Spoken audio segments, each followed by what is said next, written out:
and welcome to The Hash. It is Tuesday, and all of my favorite friends are joining me here today. We have Adam B. Levine, Zach Seward, and my favorite Canadian, Christy Harkin.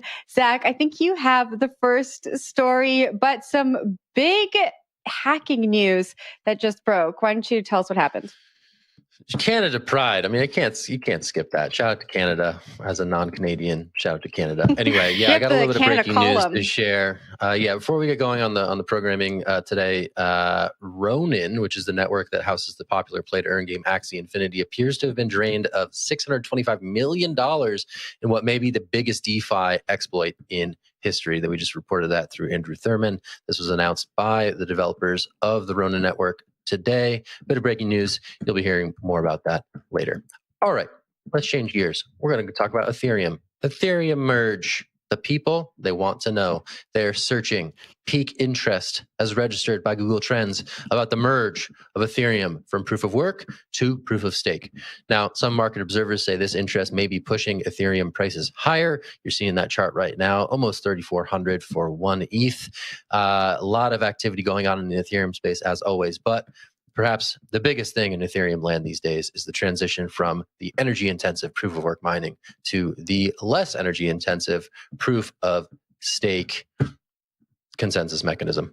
So people are curious about it. They want to know when this is happening. It's been a long time coming. There's a lot of curiosity, and people are out there hammering those search terms into Google to learn more. So I'm going to toss this straight to Christy. I know this is something we've been watching for a long time. A lot of great reporting that you guys have been doing over on the tech and research end of things as it relates to the merge. First of all, just level set. What is the latest state of the upcoming merge? It's all good. It's all good. There's been test nets coming out that are actually mining valid blocks now, like with actual transactions in them. And everything seems to be going swimmingly, which is exactly what we want to hear. The latest Ice Age freezing, that's when all the proof of work is going to freeze and it's going to stop, and miners aren't going to be able to mine any more Ethereum blocks. That is still, I believe, set for June. That's when we are going to see this transition from proof of work to proof of stake. It's been called Ethereum versus Ethereum 2, but it's all Ethereum. Keep that in mind. This is all going to be the same blockchain. There will be no new tokens issued. Nothing is really new apart from the consensus mechanism. I mean, there are lots of little techie things that are going on, but it is still going to be Ethereum, and it's going to be a big deal when it happens. There's all kinds of validators that have funds locked up. There's a lot of value locked in the Ethereum beacon chain at the moment, and all of that will eventually become liquid. And that, I think, is part of it. I think possibly the fact that we have a rising tide at the moment, floating all the boats when it comes to price. I think that is also still a factor in there. But yeah, I think people are actually feeling pretty optimistic that it is going to happen, and it's going to happen probably in June. When I think about people searching when it's going to happen, Zach, I thought back to when you and Will were at ETH Denver, and you were talking about NFTs being the entry point for a lot of people when it comes to crypto. NFTs are fun. They're maybe a little bit easier to understand, and they come with this built-in community. So I think about people searching. I think about this mass mainstream audience that have come to NFTs. They've started paying more attention to the climate headlines. They've seen gas fees go up and down, and they're wondering what this merge could mean for them. And Christy, I think you did a really great job at outlining that maybe it's not going to solve all of the problems that people are experiencing on Ethereum, but giving the mass adoption of and interest in NFTs, it wasn't surprising to me to see that people are just, keyboard warrioring, trying to figure out what's going on. Yeah, I think that the whole thing, honestly, is pretty fascinating. We don't really talk about it too much, but one of the most important parts about this is that this is a huge transition for Ethereum. Ethereum is the second largest cryptocurrency out there as far as its kind of native token, not even including all of the many, many hundreds of thousands of tokens that are created on top of it. And if they're successful in actually pulling off this flip from proof of work to proof of stake, then I think honestly the thing that I'm going to be most interested in is what happens to all of the kind of also rans on the sort of Ethereum proof of stake side. The Solanas of the world, the Avalanches of the world, the people whose real kind of reason to exist is that they've solved a lot of the scaling problems that Ethereum, being an early proof of work chain, really kind of struggled with. This move to proof of stake, if it does go smoothly, and if we don't wind up with two blockchains, which does seem like it's a possibility, that's going to dramatically decrease kind of the cost of using the blockchain, and everybody wants to be on Ethereum. It's really just a question of, are you willing to pay the right now quite expensive fees in order to do that? The thing is, though, that you got to keep in mind is those fees are not going anywhere anytime soon. And when it comes to scaling, yes, it will improve scaling possibilities, but a lot of those still have to be worked in. Sharding isn't ready yet, for example. Rollups aren't ready yet. Like, everything still has to be programmed in, and that's going to still take some time. And anybody who thinks that the fees are going to suddenly go down, I think they're going to be a little disappointed, because a lot of this stuff still has to be worked out. And just to give a little plug, if you would like to follow along, besides CoinDesk, there's also our Valid Points newsletter, and we update on all kinds of stuff every Tuesday that comes out, or Wednesday morning. So you can subscribe to that and get more information. Jen, I saw your hand go up. Yeah, I actually have a question for you, Adam, because I've asked this on the show before and no one had a good answer, and you kind of just brought it up. So I wonder if you have an opinion on this. And the question I asked on the show was, with this upcoming merge, is this bad news for the chains that are the Ethereum killers?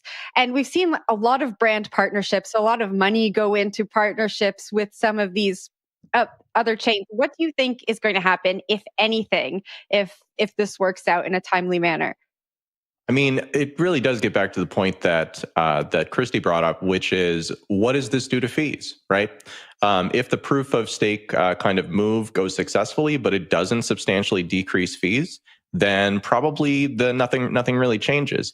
But proof of stake is an inherently kind of more efficient, because you're not having to do computational work for kind of every block that's going out there. So capacity should increase even without those new technologies, at least under some metrics. So I'm curious to see what happens, but I think that it all comes down to that. Is this more expensive, right? If it's more expensive, then there will be a space for cheaper options. But if Ethereum gets cheap, and especially as Ethereum continues to scale, I think that, again, some of that gets a lot more difficult as a case to make. So actually, I have the... go ahead. I got to just throw in on the fees note. It looks like the exploiter of Ronin paid a mere $67 to steal 176,000 ETH. So let's not dunk on fees just yet. Anyway, continue. Yeah, fees are always an interesting thing. So on the subject of fees, in a kind of fascinating turn of events, a group of congressional Democrats on Monday introduced the ECASH, or Electronic Currency and Secure Hardware Act. We've talked a lot about central bank digital currencies over the last couple of years.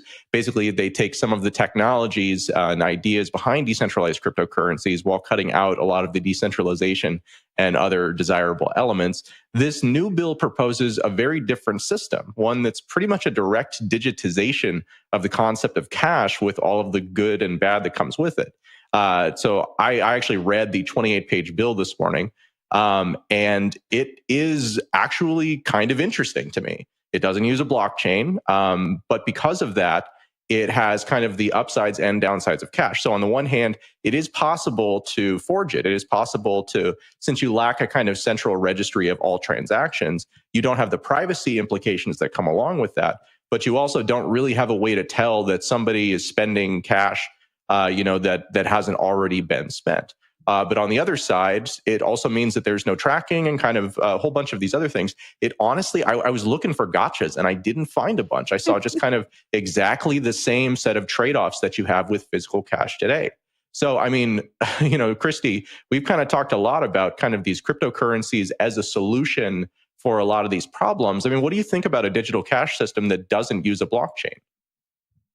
Well, I think that from what I'm reading and from what I understand, there may be sort of a two-tier hierarchical infrastructure, which has sort of a blockchain layer, but a second layer that is independent, sort of like it's generated on one hand on a blockchain, I think, and then there is another layer that sort of distributes them. It's still a little fuzzy from what I'm reading. But yeah, I think that if it is able to solve a double spend problem, which I think is where I still have questions, so many questions. Not. Yeah, it's not. I mean, like that's the downside, right? Just like physical cash, right? Like somebody can go through all the trouble and they can, forge dollar bills. But that also, so like you don't have kind of that registry, and you do have the digital side where it's like, if you could get your hands on the hardware, then you actually could create, new ECASH, but you could also do transactions offline, which blockchains really can't do because you need to be able to talk to that ledger. So, I mean, you see what I mean about the trade-offs? Yeah, there are definitely some trade-offs. I think it's still very new. And from what, when I've been talking to other people about it, everybody seems to be saying the same thing, that it is trying to solve a problem, or it's trying to propose a solution that has not solved the problem yet, or it's asking for technology that isn't quite out there yet. And we'll have to see if that actually happens. Maybe it is out there. To what extent it's out there, we're still trying to figure out. And I know that we have one of our great reporters, Dan Kuhn, who is researching it and going at it right now. And hopefully we'll have it tomorrow on another one of our newsletters, The Node. So yeah, but there will be more to read on that. And I think a lot more to come. So yeah. I was hoping Adam... Go ahead. No, Adam, go for it. I was going to say another element of this is that the bill proposes to do pilot projects basically within 90 days of the passage of this. And it wants 3 different pilot programs. It's quite detailed in terms of what it's asking for. And it's like, again, like typically these things take a long time where you go through this discovery process and then you kind of design the thing. And this is like really, it feels like it's in a hurry. So, I mean, like, Jen, kind of what do you think about that element of it? And just generally, please comment. Yeah, I was hoping that there was going to be some kind of gotcha that you found when you were reading the 28-page piece, because when I read the article, I thought, okay, here we're thinking about a solution to the privacy issue, which we have discussed largely. There's a solution here for people who are economically marginalized, who maybe don't hold a bank account. There's a solution here for people who don't maybe always have internet access. But when we look at how the currency can be transferred, it's by tapping the phone together. And I think there was something in there that said you could transfer money via text message. And I mean, I don't know a lot about the technical side of this, but I think that there could be associated and correlated ways to track that spending if it still requires a mobile device. And so that's what I'm kind of interested to see, if this gets tested in a hurry, like you said, Adam. I just feel like there are other ways, and it isn't exactly like cash, but I don't understand the technicalities. That's just my very surface level thought on it. Zach, any thoughts here? All right. I got no thoughts. I'm busy. Sorry, guys. Let's change gears. Breaking news. I got nothing. Yeah. I got nothing. You'll hear about it later. Don't worry about it. All right, we're gonna take a break. We're gonna have a little pause. When we get back, we're gonna talk about Jerry Cotten. We can talk about Jerry Cotten. I love talking about Jerry Cotten. We're going to bring out the dankest memes, the deepest conspiracy theories, and the best and latest on the Quadriga saga. After the break, stick with us. This is Dash.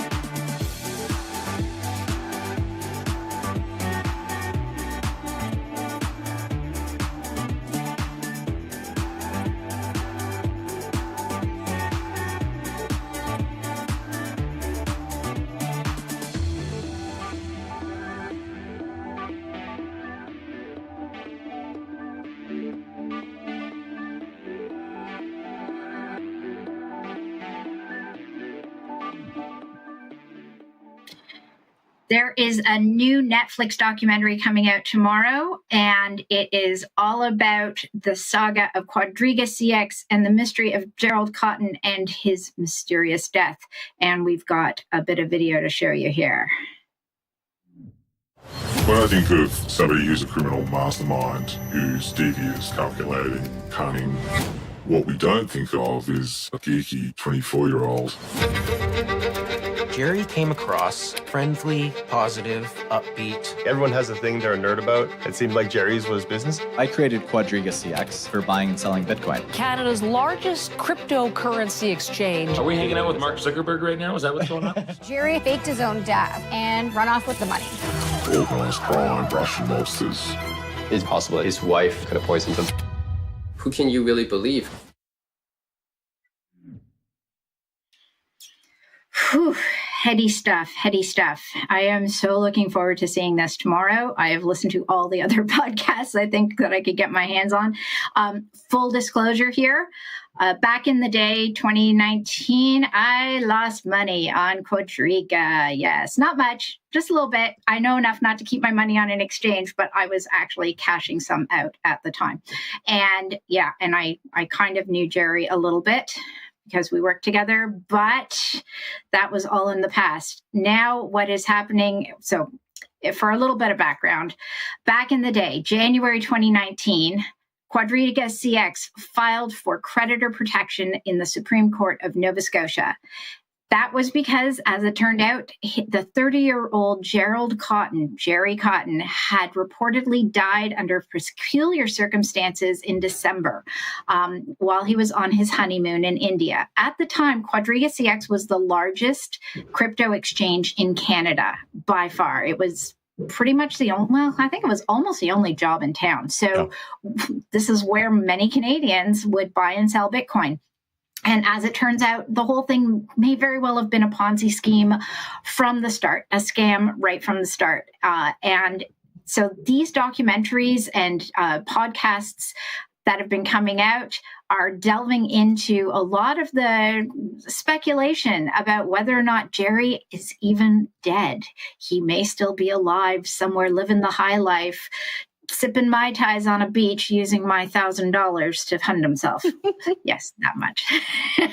So yeah, anyway, I'm really looking forward to seeing this documentary tomorrow, see if there's anything new that hasn't come out in the other podcasts, but I think this is going to be extremely accessible. And even people who aren't interested in crypto may find this interesting just as a mystery. So Adam, you remember back in the day when this all went down. What are your thoughts?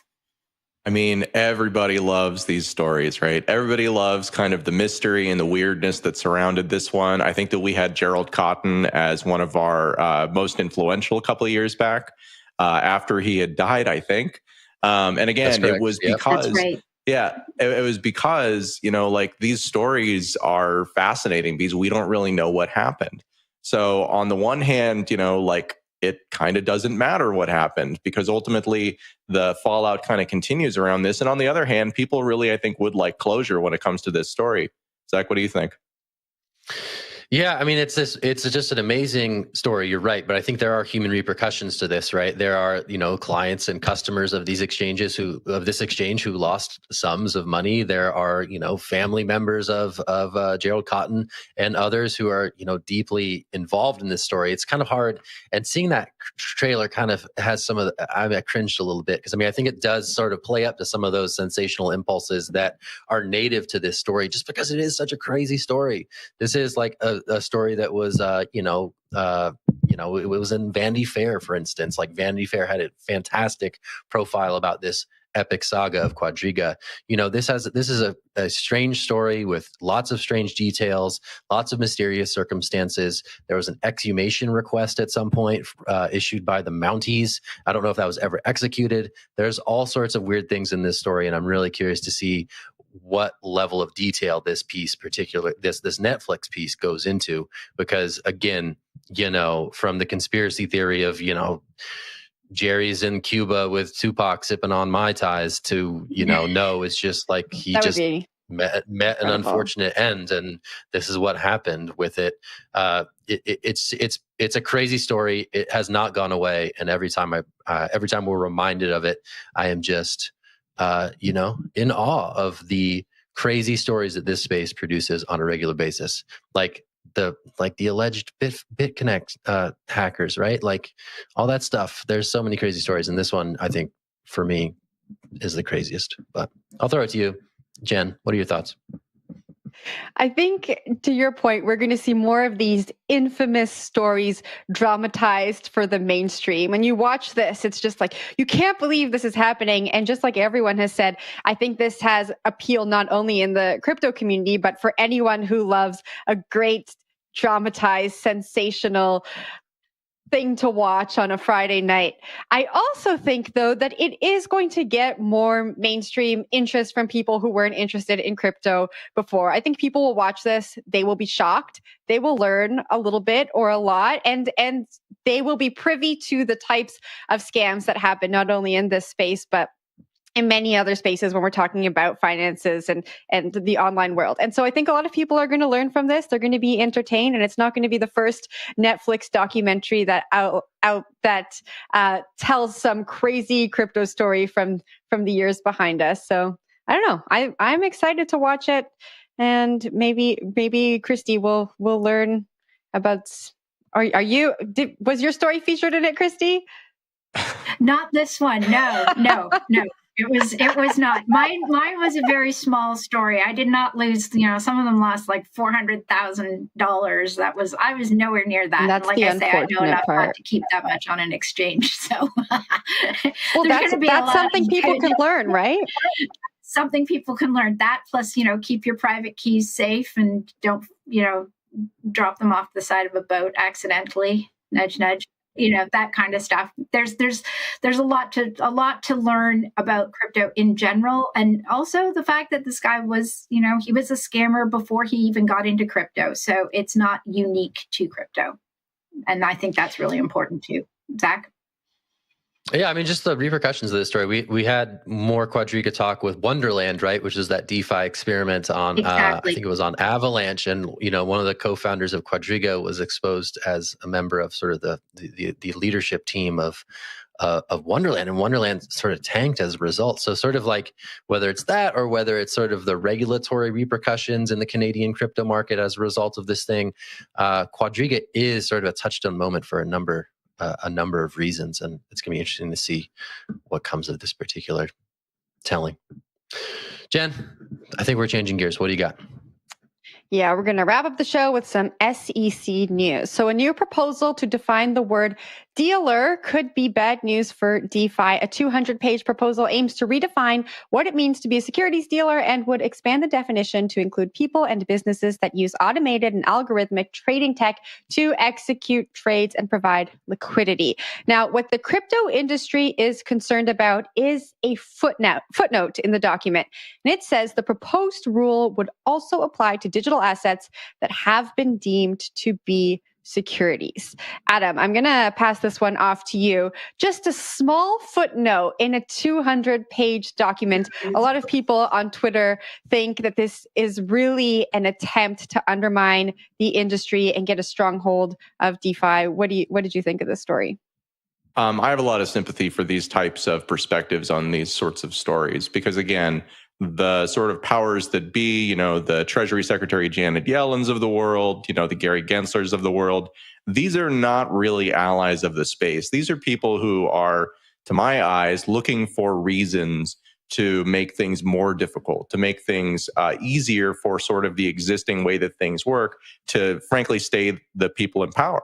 And so when you're talking about these footnotes, you're talking about the bill last year, where Treasury said that they weren't going to look at the interpretation of broker dealer to include certain types of people, but they didn't actually codify it in law. Again, I think it's totally reasonable to have expectations and to look at these things with a lot of skepticism because, again, one of the things that cryptocurrencies are at a fundamental level is they are a challenge to the existing power structure. And when you're talking about the regulators of the world, the Gary Genslers of the world, these are the people who are in power. And it seems unlikely they're just going to let that go.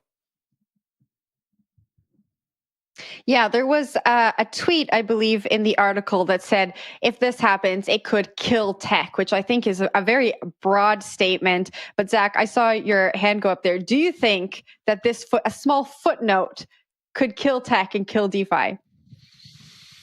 I mean, that's a little hyperbolic, but like this definitely feels like a deja vu headline, right? I think we saw this I don't know, my brain is a mess, but I'm pretty sure we saw some version of this headline like within the last 18 months. And this is sort of, again, like something that we're having to reckon with when it comes to how these systems and constructs can and cannot be made to comport with existing regulatory frameworks. And I think DeFi is a really important example for these conversations, right?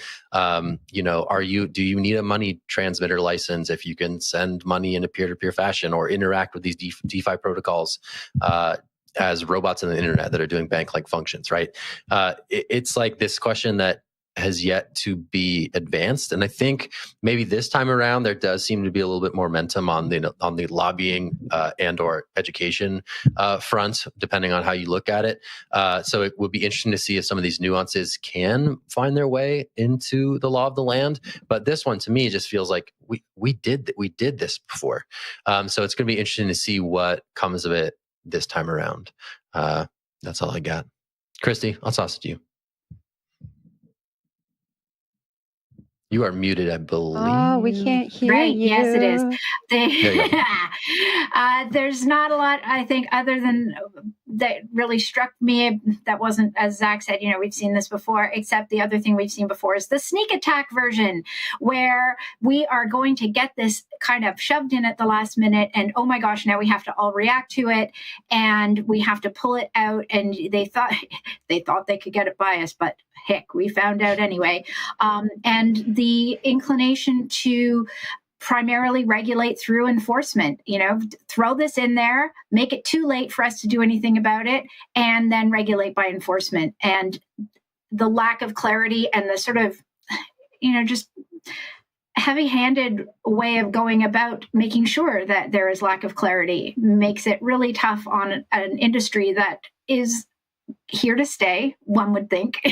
It is global, and they're doing their best, as you say, to hang on to power. And if this is the way to do it, then everyone has to just be vigilant, and that's exactly what people like like Jake and the blockchain association are doing. So good on them for catching things on our behalf. And that's all I got to say about that. Jen? I think it's a good time to wrap it up. We had the law. I think so too. We had the drama. Most importantly, we had fun. It was the friends we made along the way. Yeah, all exactly. Right. Jen, that was well done. You closed the show today, Jen. You're doing great. You got it. Close the show today. All right. Yeah.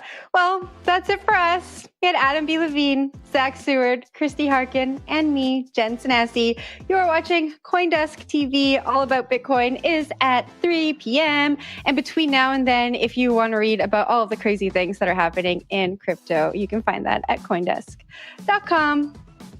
Bye, everyone.